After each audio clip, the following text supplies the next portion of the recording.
Welcome back, you guys, to another Because of Sales podcast. On episode 17 today, we've got Nick Elia. Nick Elia is the CEO of Win at Sales, a done-for-you sales agency for high-ticket coaching and consulting businesses online. Now, a lot of salespeople and business owners that we have on, they are hustle, hustle, hustle, grind, and eat, sleep, breathe, just pursuit of selling more. But as we get into Nick's story, you'll actually see he's taken a little bit of a different path, but still is kind of gotten where a lot of people want to be. So he has been in the high ticket info space for quite some time, been on some big teams, been the best rep on the teams, and he's directly hired hundreds and hundreds and hundreds of salespeople for their agency. So Nick is on the front lines with the day-to-day in the business. And so we really do get into a lot of applicable stuff that is working right now today in the online space. Before we get into the podcast with Nick though, I want you guys to go down to the first link in the description. It's all right. You can pause this just for a couple seconds. Go to the first link in the description if you haven't already and subscribe to our free newsletter. Because of Sales, we are a newsletter first company, and our whole objective is to just show people that on the other side of a good sales role with a little bit of leverage is your dream life. Don't let sales be your entire life, but let it be the vehicle that gets you your entire life. So every week, every Wednesday, straight to your inbox with your morning coffee, less than a 5-minute read, news, tools, tricks, tips, some memes, and just overall updates that are going to keep you knowledgeable on everything sales. It's free. It always will be. You can unsubscribe at any time. So go below, subscribe now. And now let's get into the podcast.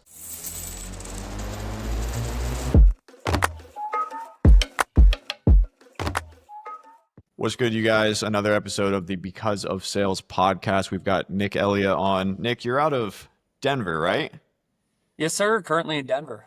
Currently in Denver. Not from Denver, though. No, I'm from Indiana. I don't know. I was born in Orlando, grew up in Memphis, but did most of my growing up in Indiana. Makes sense. Okay. Well, we got Nick here from winatsales.com. How would you pitch Win at Sales? What do you guys do? We're a fractional sales management company. So we come in, we do all the recruiting, training, and managing, typically in the high ticket space. So people selling online courses, coaching programs. And yeah, we run 9 teams right now, manage around 40 reps, and do a few 8 figures in monthly sales for those clients. Nice. Are you your CEO, right? Yeah. Cool. We got the CEO, the big boss on. So you guys are going to get to have a good episode here. I used to run a similar business, so I think we'll be able to kind of get into some intricacies of what it takes to scale these online sales teams, which is cool. So you haven't always been the CEO of winatsales.com. Can you take us back? How did you even get into sales, man? Sales initially? I mean, man, in college, I was selling street team tickets. In high school, I was selling weed. Take it all the way back to '08 when I was selling dope as a sophomore in high school. But my first real sales job was 2015, selling copiers straight out of college. Sold copiers, Konica Minolta, Kyocera, and then we also sold some document management softwares. And I sucked. I was bad. Outbound? Dude, I had a physical territory. So I had a company car and I would drive out to that physical territory and I would have to walk into businesses. And typically our process was go knock on doors physically, try to do a triage and a discovery and an information gathering session, gather the info you need, and then you go back to the office and you try to call the champion or the stakeholder and set a first appointment with them. So that sales process was long and drawn out and pretty tough. But again, that was 2015. I just had someone on the podcast. It's going to be a few episodes before this, but runs a fractional sales agency, also started by selling copiers. I know people do that still, but I don't think that's a common entry point for many sales reps these days. I don't think so these days. I feel like door to door is probably the most common rep or, entry point. Maybe insurance or real estate or car sales. Those are probably the bigger ones. I think selling copiers was big entry point 90s, 2000s, early 2010s. Yeah, door-to-door stuff. I mean, dude, it's difficult to get more experience in such a condensed amount of time than knocking doors. For sure. This episode is coming out a little bit after recording, but right now, dude, I don't know if you've seen, but Trump is really hammering down on solar, all renewable. And a lot of these door-to-door companies are kind of scrambling. And there's also a lot of lawsuits that are coming up with these pest companies and these solar ones because they sell it they're like, oh yeah, we're gonna come out, like our trucks are on the road, we're gonna come out and we're gonna come out tomorrow, and then they don't, and then they get a bad rap or whatever. I was doing some research today. Dude, there's definitely some sleazy, cringy door-to-door stuff that I see, especially on like Instagram and TikTok. You just had the bill lowering guy on. I love his shit. I think he's legit. He just says it straight up. He's like, we lower your bill. Do you want your bill lowered or not? Yeah. Yeah, no, we did have, I think it was like episode 6 or something. Yeah. It cracks me up. Yeah, I mean, I don't know. I think the issue is, well, one, the Trump thing is like he's trying to go back to fossil fuels and whatever. It's a whole political thing, obviously. But the lawsuits, like, dude, I found this article of this attorney in Texas that has made an entire career just going after solar door-to-door companies, which is a good place to do it in Dallas. I'm sure there's plenty of class action lawsuits to go against those companies. Oh, yeah. Have you Yeah. done any door-to-door, like besides the copier? Dude, I did Vivint for 2 days. This was probably in 2011. And we were in Gary, Indiana. And you just don't want to knock doors in Gary, dude. And I was also a dumbass high school stoner at the time. And I was like, fuck this. Why don't you want to knock in Gary, Indiana? Never been there. It's just kind of the hood, you know? Like, you just don't feel great knocking there. Yeah, I had an experience when I used to deliver Amazon packages and they'd send me to like Southwest San Antonio. It's kind of the hood. You don't want to deliver packages there, bro. Yeah. I'm sure there's plenty beware of dog signs in those neighborhoods. Oh, yeah. Okay, so, dude, I didn't even realize they were around in 2011. They're a public company? I think so. You know, I mean, dude, I still see Vivint signs everywhere, and I think it was like really the start of it. But I don't know. They were like sponsoring the Phoenix Suns stadium for a while. Like they were big. Besides where you were knocking, like, why'd you just get out of door to door altogether? I think I was just weak, to be honest with you. You know, it was just like 2 days. My friend at the time had met this dude golfing. He was like the top dog of the crew. He was at the top of the pyramid because like Vivint is pretty MLM-y for sure. And dude, like he wanted to go out and I think the guy's name was Mike or something. And he was crushing it. It's probably like making 30, 40 grand a month. And he was telling us about it. And we were like, holy shit. And then you get out there and you realize how fucking hard it is. And you're a high school weakling. And I was like, this is not for me right now. So the sales dream, I don't even know if it was a dream, but the sales career didn't die at that point. So what happened after that? That was 2011, I think. And I was like going into freshman year of college. So I just graduated high school. And then I thought I wanted to be in the music industry. So like long term, I would love to own a music venue, even though it's not the most profitable business, but that's like big vision down the road. So I got connected with this local production company. I'd work the merch booths. I would sell tickets. I would put posters up. I basically like managed the street team. So that was a form of sales. And then, yeah, dude, straight out of college, really like the only job I could get was this sales job with this copier company.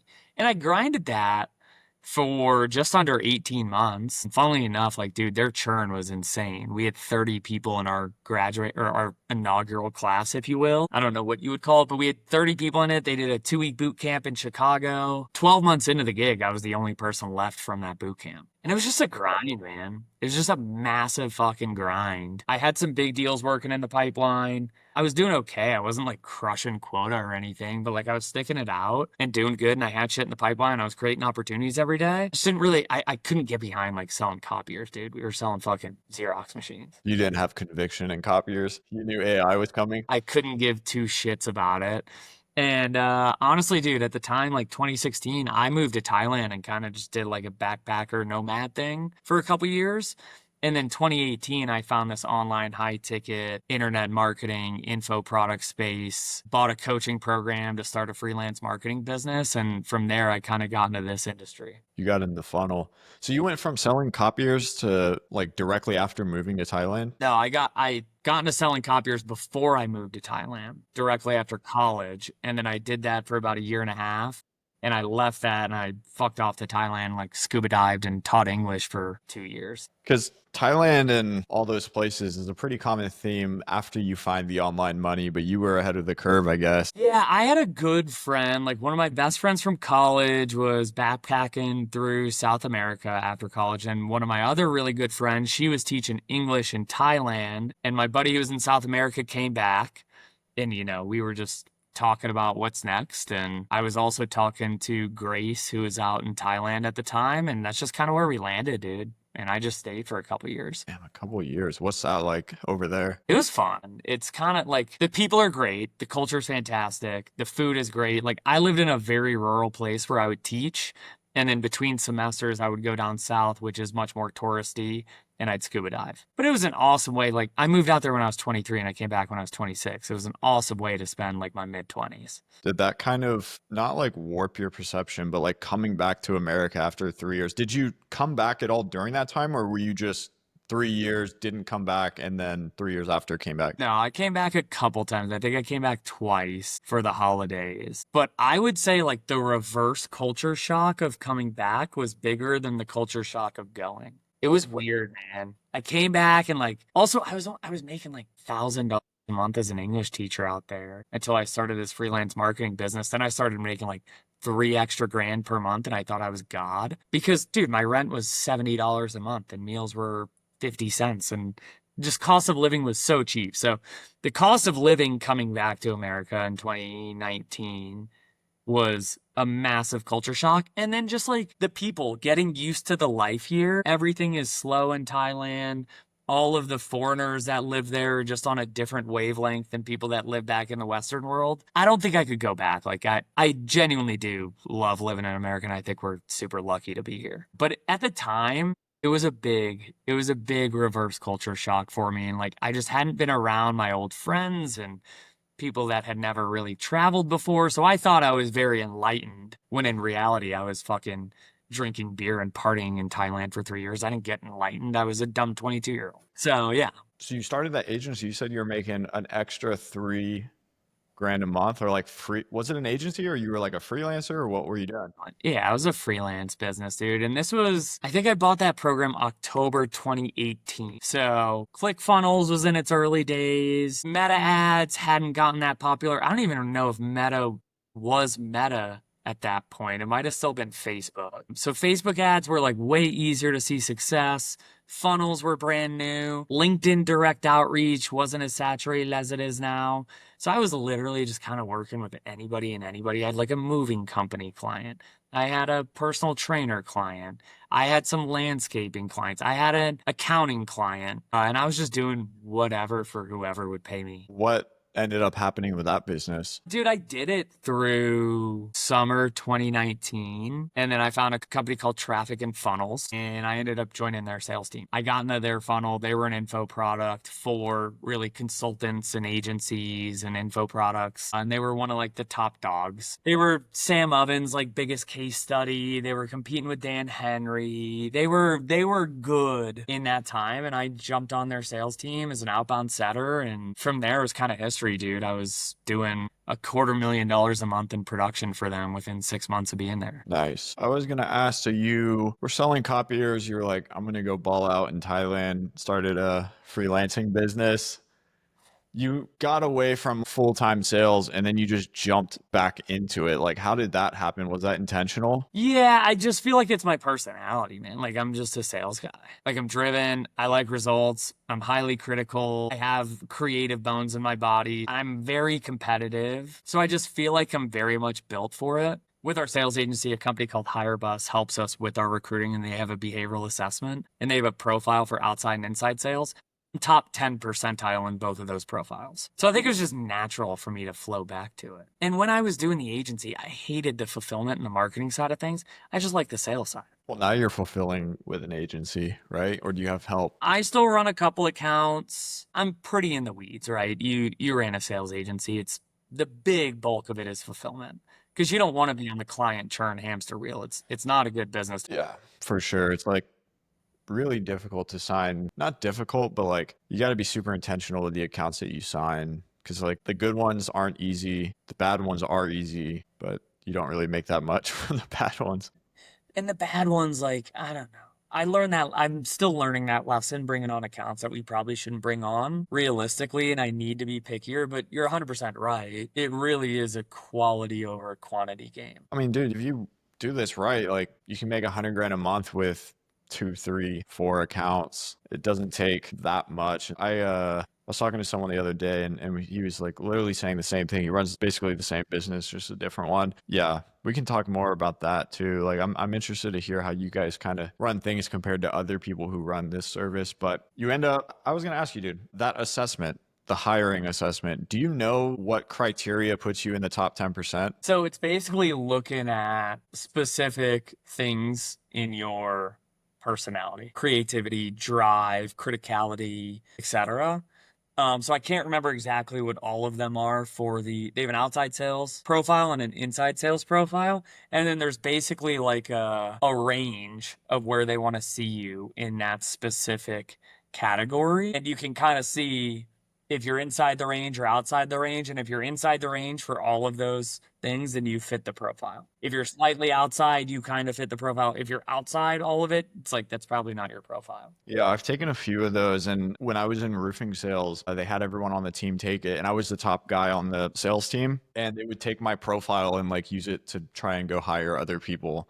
We ran our top 20 performers through the assessment, and it was like an 85% hit rate for top 20th percentile. That's interesting. I've seen people hire or like have job applications and there's nothing on there except a personality test. That's like the first round screening, I guess. But Which, like, I don't think it's the Bible. Again, 17 of our top 20, there were still 3 people in there that are crushing it that didn't fit the profile. So the way that we do it when people come through our recruiting funnel, because we're constantly recruiting, we have a first round application where remote sales, we literally qualify for, do you have a powerful computer and do you have good Wi-Fi?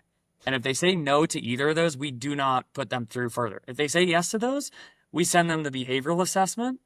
And then with the behavioral assessment, we're actually disqualifying bottom 70th percentile. And they'll get a rejection email if they fall into that. If they're top 30th, they'll get invited to an interview. But if they get the rejection email and they follow up with us, we just let them on the interview because they kind of show. if you have the data to show that 17 of 20 fall in this, 80% fall in this certain profile, definitely makes sense why you're targeting that. But the 3 that don't fall in that profile, what do they have or not have that makes them do good still? For me, the big 3 in terms of like skill sets that people need to have, which this is independent of your behavioral profile, I think it's organization, discipline, and communication. Like, I've never found someone who actually is skilled in those 3 areas. Great communicator, very organized, disciplined day after day. I've never found someone have those 3 qualities and not be successful at sales. Now, I find people successful at sales that don't have that, but I've never found it the other way around. So I think regardless of your personality, you can develop those 3 skills. So it's like that thing, square is always a rectangle, but a rectangle is not always a square. Yeah. Yeah. This is cool. I didn't expect to get into the weeds on personality tests, but like that's honestly pretty interesting to me. And I think it's relevant to a lot of people listening. And you just automate it. So if they're not within a 70% match, auto disqualify. To your sales team, most of the people fall under this profile. But if you get 100 applicants to your sales team, how many of those would typically fall in the ideal profile? I'm looking at 10 of them right now, and it looks like 1, 2, 3, 4. There's still a couple pending assessments that are still being scored, but I don't know. I'd have to dig a little bit deeper, but I have it pulled up. Probably 50-50 are scoring like 30th or more percentile, which makes sense, right? Because like real salespeople are going to be driven to sales roles. So I would bet the amount of people that are coming into our funnel are like the actual right person. We're attracting the right person. But yeah, it's probably 50-50 for who we're looking for. But I would imagine, and I don't know, I would have to ask the HireBus team. I'll plug HireBus because HireBus typically works with home service businesses like roofing companies and painters and stuff like that. And if you're listening to this and you have a sales team in a home service business, check HireBus out. They're good friends. They've helped our business a ton. I would bet it's probably a bell curve, I don't know. Like if you had 1,000 random people off the streets take it, I would bet it's pretty meaty in the bell curve would be my guess. That makes sense. I mean, the type of person that applies to a sales role to begin with, they're already kind of a different type of person a lot of time. Exactly. It's like, if I sell a luxury product, I could survey the past 1,000 leads that I got. They're going to be higher up on the income scale. You know what I'm saying? Than like just if I surveyed 1,000 random people off the street. So the fact that they're coming through our sales recruiting funnel probably means they're weighed higher on the personality that we're looking for. Anyway, I would at least hope so if our recruiting marketing funnel is working to attract the right people. All right, guys, quick break for the sponsor of this week's podcast, none other than the serial sales community. Imagine if you could just snap your fingers and have 353 job notifications sent to your phone in a month. Not just any job notification. I'm talking about 1099 remote appointment setting or closing roles. The kind that give you a lot of flexibility, not much of an earning ceiling, control over your schedule, and a little bit more autonomy than most other sales jobs. That's the industry I sold in most recently. That's the industry Nick sells in right now. And that's the industry the serial sales community focuses on. Last month in July, we shared 353 open roles. The month before, I think it was like 260. The month before that was like 215. So if you're in agreement with me that sales training doesn't get you hired, but doing things that gets you hired, then go down to the second link in the description. Check out the video on that page. If you do want to book a call, chat with a team, just mention because of sales, we'll give you 5% off. Now back to the pod with Nick. Getting kind of back on the storyline of where we left off, $250,000 a month as a setter, for those of you guys that aren't too familiar with like the high ticket industry, like that's a fair amount of production, especially for a setter. How big was that setting team and kind of where did you sit amongst the ranks with that kind of production? I was constantly top 2, usually the best performer on the team. I broke every record at the company. As far as the size of the team, when I started, it was 3 to 4 people. I left that job 2 years in, 18 months in, I became the manager. At our peak, we had like 18 reps on that team. Just way too many. We were overstaffed at the peak for sure, but like the average towards the end was like 8. 18 sales, like setters and closers or setters? Just setters at that time, dude, which was insanely too big. We brought way too many people on, and this is a lot of details, but this was in May 2021, which if anybody's in the internet marketing world and is like a real marketer, they remember in May 2021, iOS 14 update was like really big to fuck up your pixel and your tracking, and it like really screwed our marketing machine at the time. Yeah, the average over those 2 years is probably 6 to 10 people. When I started, 3 to 4. We were overstaffed for that short peak. We were doing, when I started there, probably 600 to 700K a month as a business. And our best month was like 1.6 or 1.7. As far as like seeing a business be built and scaled through highs and lows, like it's probably a master class for you on how to manage yourself and other people. What was the progression after that? Like you became the manager for 6 months, you dipped out. What did you do after that? I had 2 buddies that were wholesaling real estate and they crushed summer 2021. So I went and helped them out with acquisitions. If anybody knows the real estate market at the end of 2021, every seller thought that their 800 square foot shack in Alabama was worth $2 million. So it was tough. We were getting a lot of stuff under contract. They just weren't really fitting the buy box of the buyers that we had. So we tried that for like 90 days, failed. Then I dicked around with like crypto and NFTs and bought the peak of that shit like an idiot. That was the end of 2021. And then, dude, early 2022, people just started hitting me up personally from the client roster of the business that I used to work for and people that were in that network. People were just hitting me up to help them build their outbound teams and consult them on their sales teams and do all this different stuff. So I did that for like 6 months just as like a solo consultant.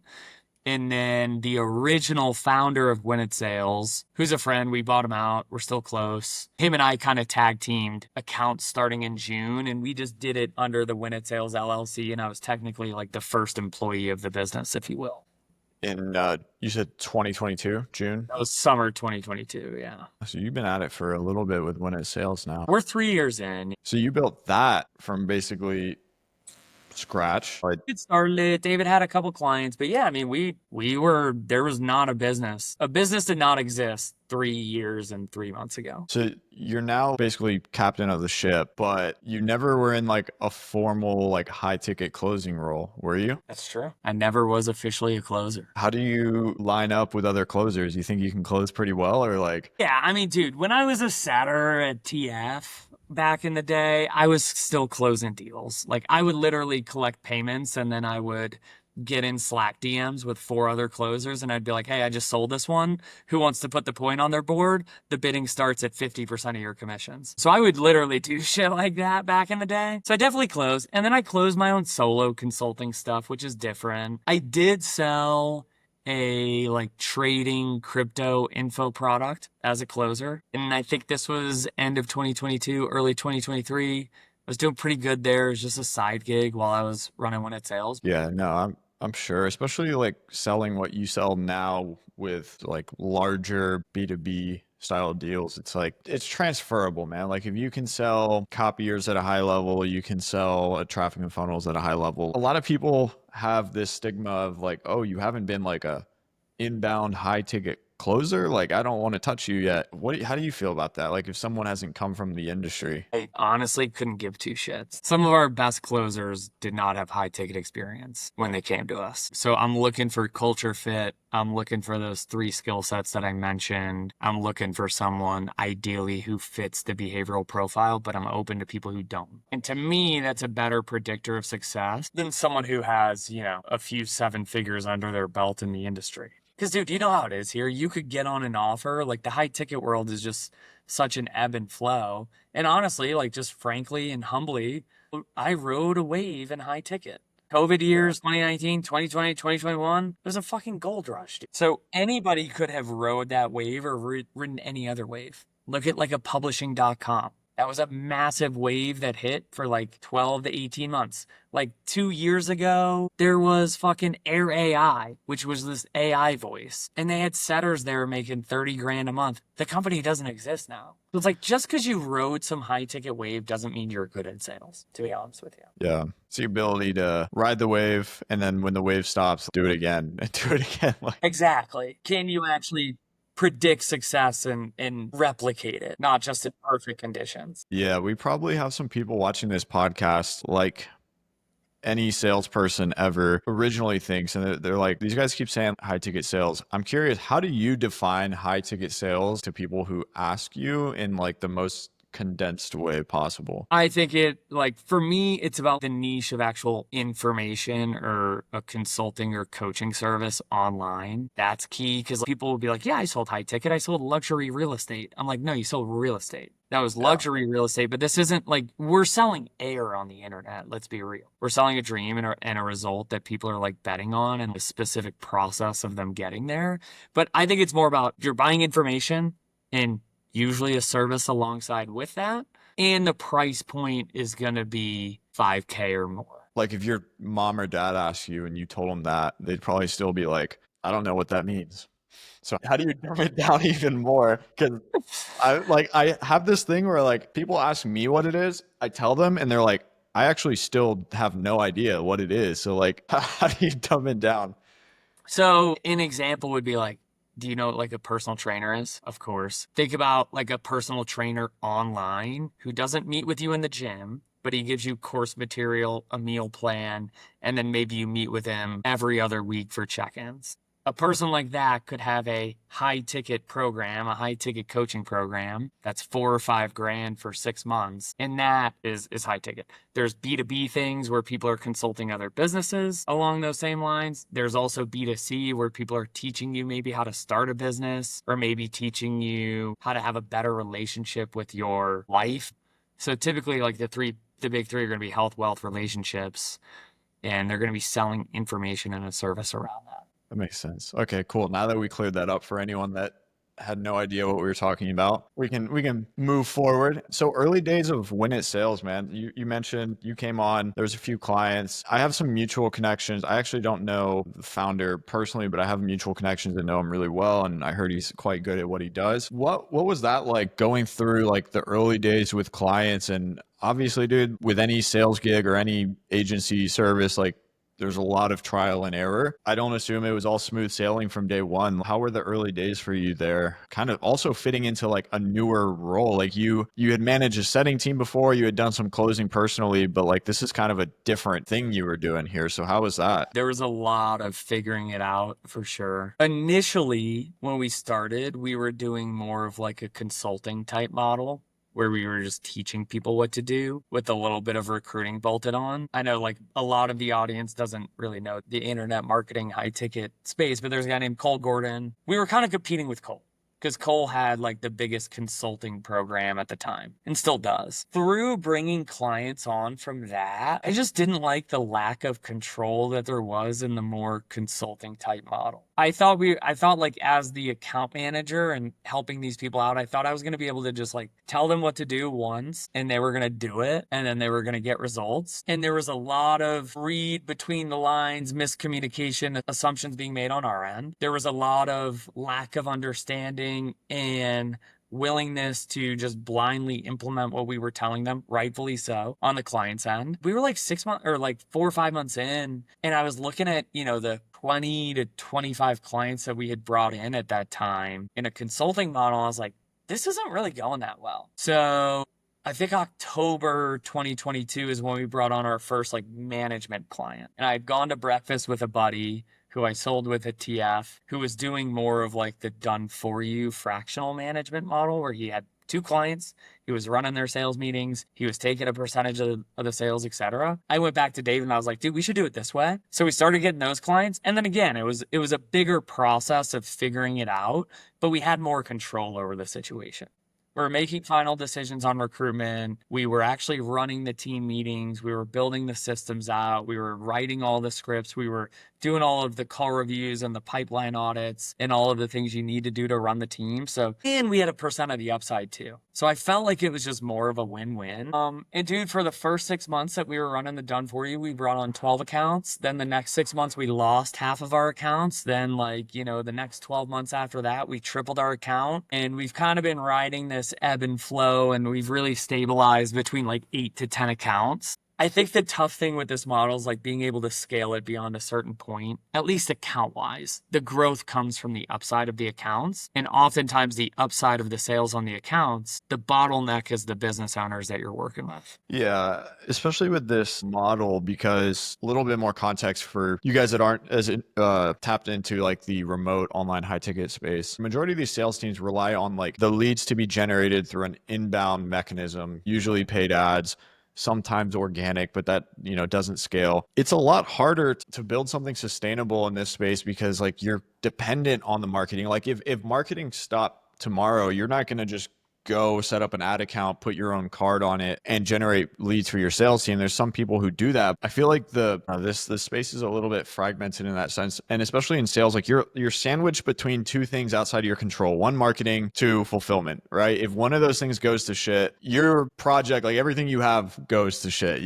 But when you have more control under that like fractional management, like you definitely have a higher chance of success, assuming they can hold their own. 100%. And that's why, like, going back to your point and my point, it's like it's quality over quantity, and you got to be picky with who you're bringing. The amount of time that you put into a business that does 100K a month versus 500K a month is very marginally, like it's not that big of a difference. And as a performance-based agency, you're going to make more off of the 500K a month account. Yeah. Well, how did you originally charge? Was it like 100% rev share? Was there some base? Were there some retainers? And then fast forward to now, having seen a few things, do you still charge that same way, or how do you structure it now? Initially, it was just retainer and percentage of sales. The only thing we've changed is we've added in a one-time setup fee on the front end because it's just a fuck ton of work on the front end. And like, this kind of comes back to making sure you're culturally aligned and you're not working with a bunch of pains in the asses. If they give you a 5-figure setup fee on the front end, I frame it as like, if you hired a really good sales manager today, would you offer them a sign-on bonus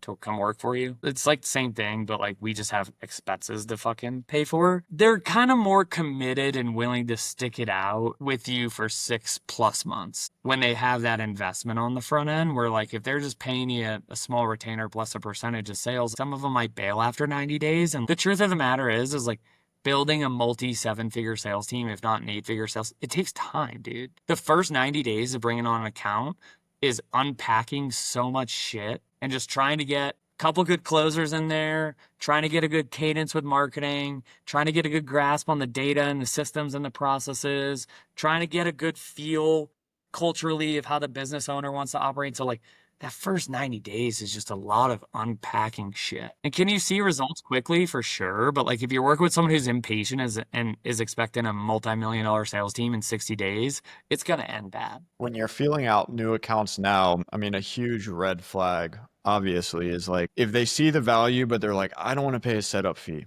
All right, well, they're probably not committed to actually fixing this problem. But what else when you're vetting accounts, like you're vetting a business, let's say they're already established, what are some of the biggest like red and green flags that you're looking for? Dude, the first thing I genuinely look for is culture fit and like how big of a fucking pain in the ass is this person going to be? Because everybody can be a pain in the ass. I can be, right? Not everybody melds together. But if we can't have a conversation like this and shoot the shit, but also just be fucking straightforward and data driven and not emotional about the problems that we're going to come into and the logical solutions that we should implement and the realistic timelines of how long this is going to take, it's just not going to fucking work. So I'm really upfront and I'm really just straightforward and authentic of who I am and how we communicate and how we operate and like the realities of growing a sales team and how fucking hard it is. I don't sugarcoat it and I don't overpromise shit. So that's the first thing that I'm really temping for is getting their buy-in and getting their alignment there. Second thing is like the actual business fundamentals. Has it just been the business owner selling up until this point and they've ripped through 10 different salespeople that haven't been able to be successful? That's probably a red flag.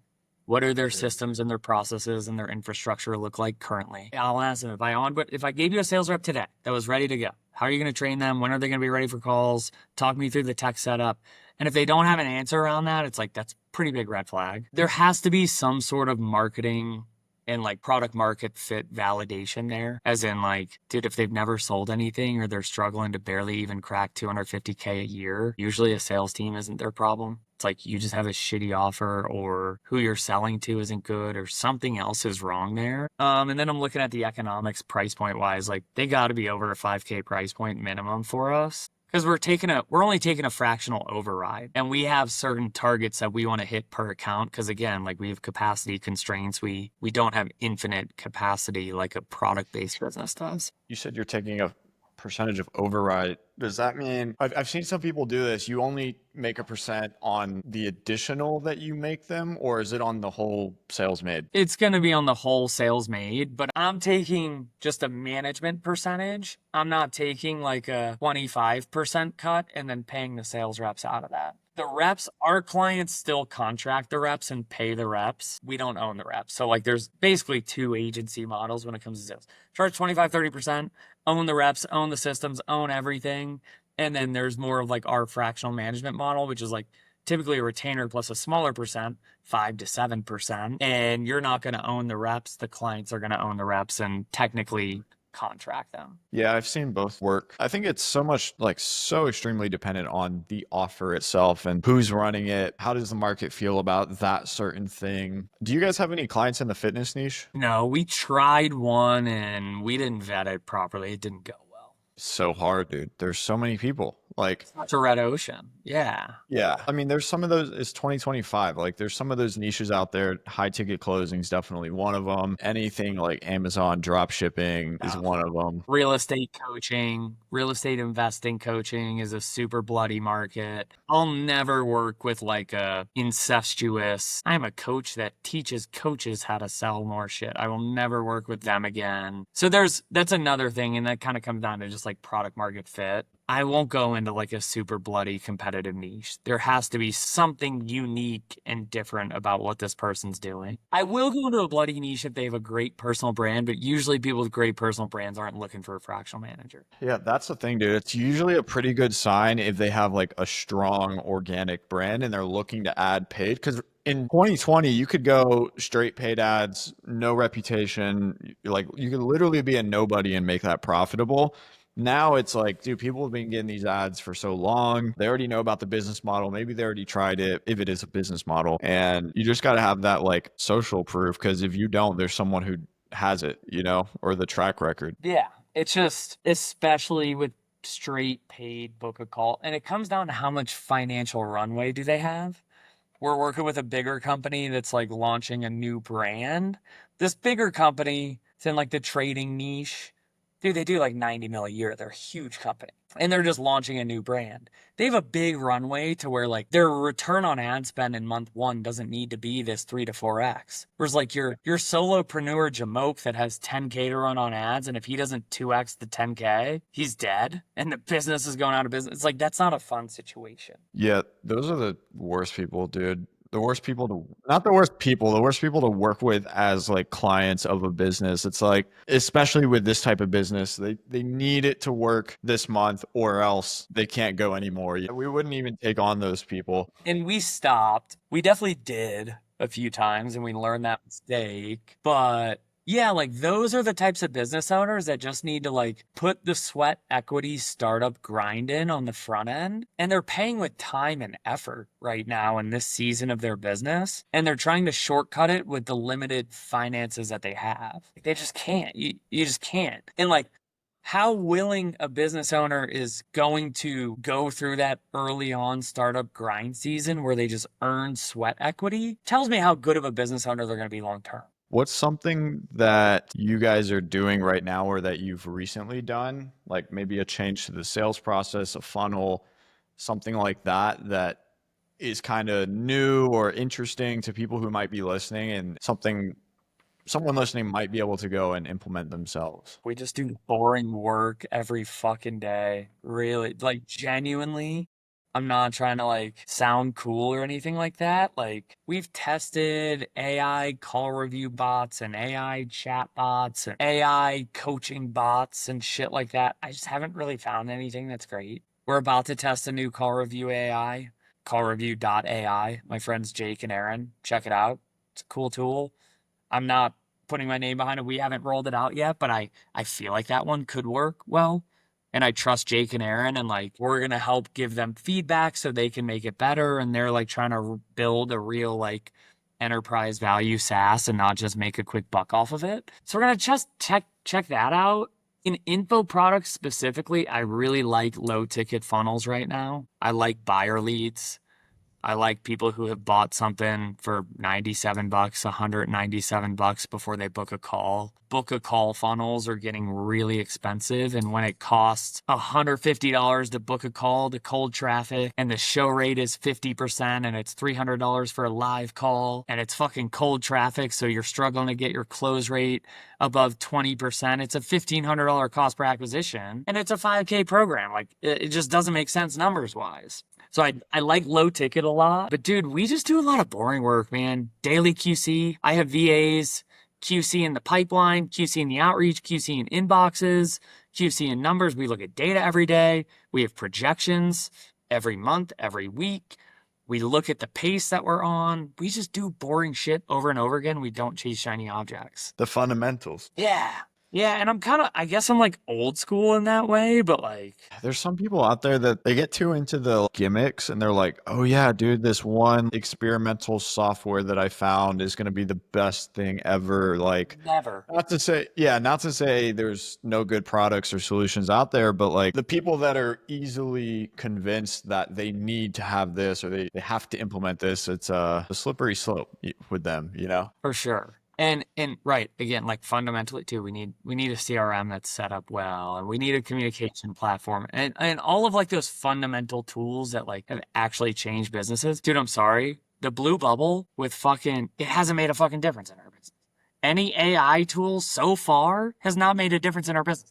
That doesn't mean I'm cynically sitting here saying that I'm never going to try a new piece of tech ever again. But every time I've gotten overly optimistic about a piece of tech that's going to fundamentally change the way we're going to do things, it never happens. Or it hasn't happened yet. Yeah, like the thought of a lot of these AI sales enablement style tools is really cool, but like the execution is just AI is just like not quite there yet alone, and a lot of these people don't know like how to get it there. I was gonna ask you for the sake of a little exercise here, dude. Everyone in their mom has a call review software that's really popular in the sales space. I probably know more that have shut down than that work. Like, not to say anything about any of the aforementioned, but there's a lot of like in running all these sales teams, you get kind of exposed to like the little intricate problems that kind of are thorns in your side or anything. And I'm curious if you've had any ideas on like, hey, if a software or something existed to solve this niche problem that me and maybe like 20 other people in the world experience, that would be super sick. Anything ever come to mind for you that way?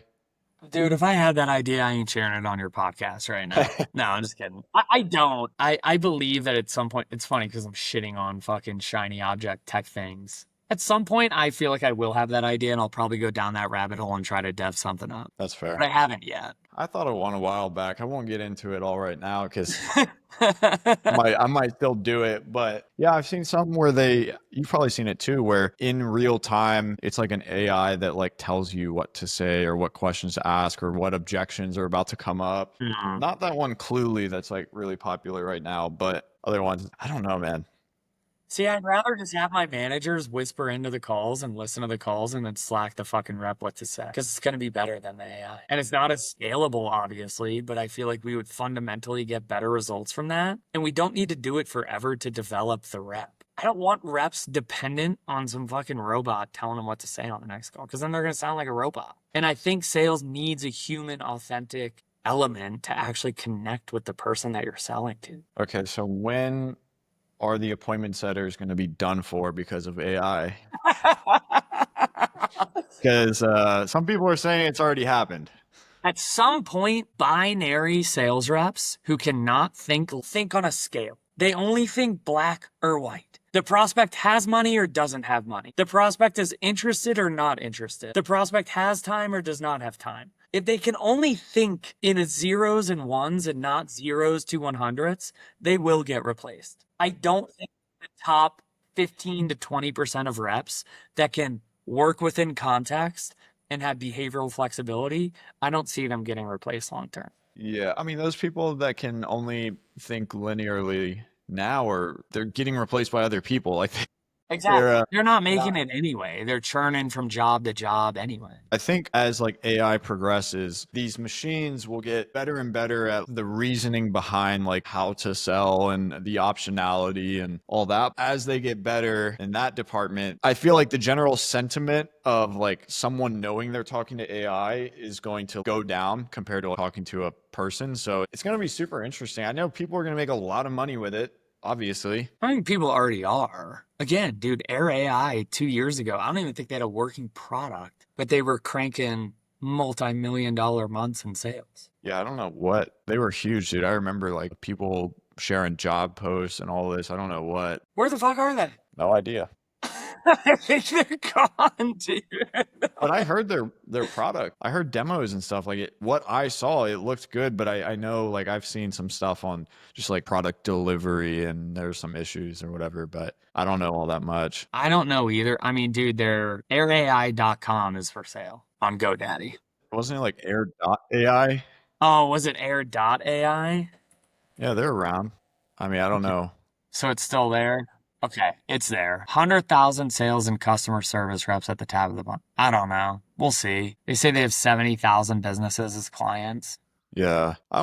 Yeah, dude. I don't know what has to click though for this to be like, yes, it's a threat to stupid sales reps now today, but like what has to click for it to be a threat to all sales reps? Like, I don't really know. I don't know either. And I think it's hard for us to predict. And I think, frankly, I'm definitely moving too slow with AI. There's obviously a lot of smart people that are saying it's the next big thing. And I think the growth of it and the power of it is massively exponential. And like, frankly, I'm just not smart enough or intelligent enough to really even comprehend it. I'll just humbly say that, right? But I do know that like the fundamental boring work doesn't fail, you know? And again, just from experience, a shiny object has never changed.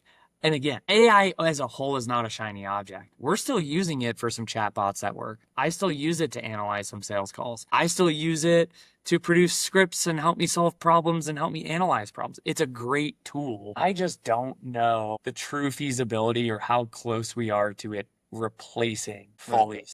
Dude, have you used, it sounds like you're a chat GPT guy potentially.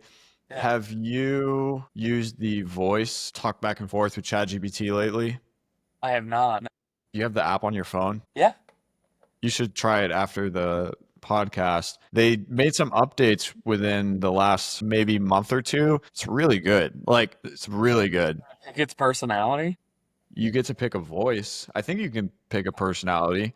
But no, it sounds like a human, dude. And like it even is picking up, like it does this through text, but it does it through the voice as well. Like it's picking up on like mannerisms and things like that. It sounds way better than all those like viral AI SDR videos. So you should try it out. You can have like a whole conversation with it. It's pretty crazy.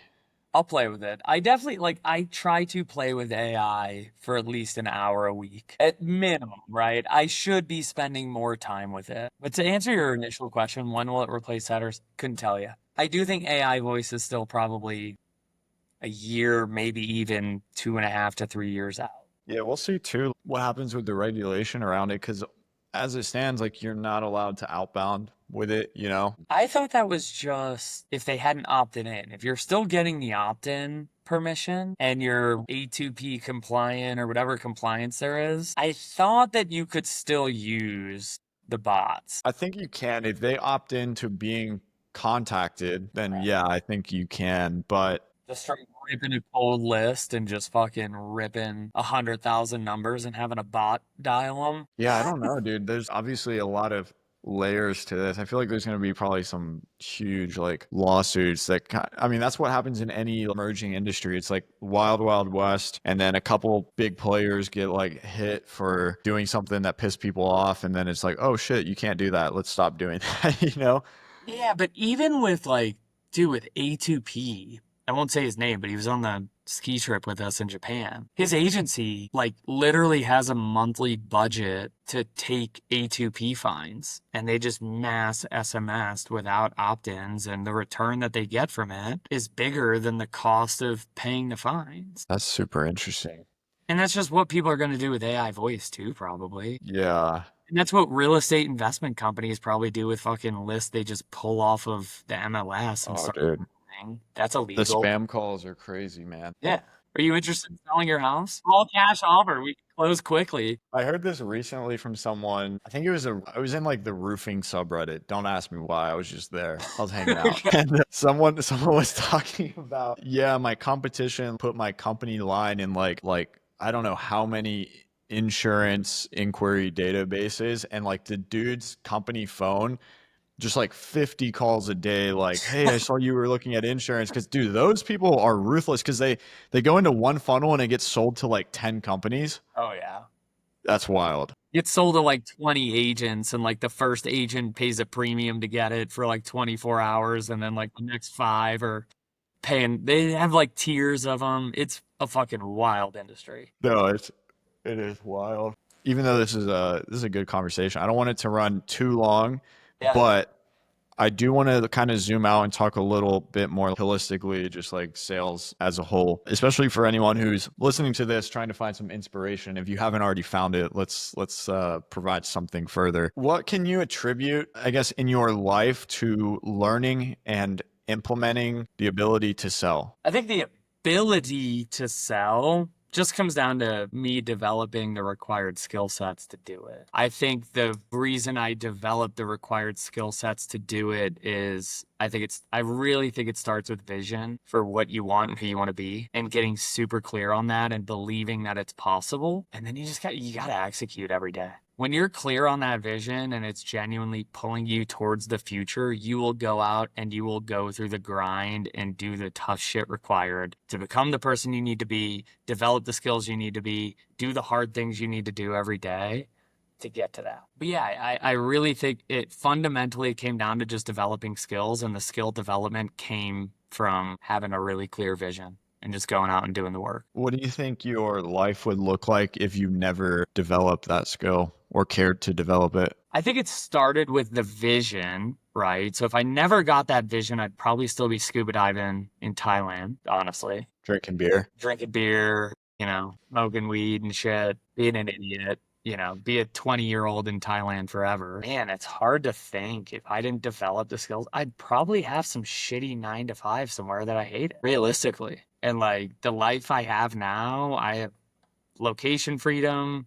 I'm not like fully financially free, but I'm not worried about money in the day to day, which is a very powerful thing to have behind you. And it creates a lot of buffer and peace in your life. Dude, I love what I do. Like, I love our clients. I love our teammates. I love our reps. I love going out and solving problems every day. And I love just the competition in the game of like seeing bigger numbers on the board. Where are you trying to take Win at Sales? Dude, honestly, Win at Sales is just it's a cash flow play for me. I don't see it as like an enterprise sellable business. I want to make a good living from it. I want to help our clients and like have good managers and reps that develop and, increase their income and make their lives better. So I see Win at Sales as a $3 to $5 million a year business. It's not a lifestyle business. It's still going to require work, but it's mostly a cash flow play in the short term. My long term is like, I want to get into more advisory consulting for equity, board level type relationships. And I'm looking for the big or multiple big exits someday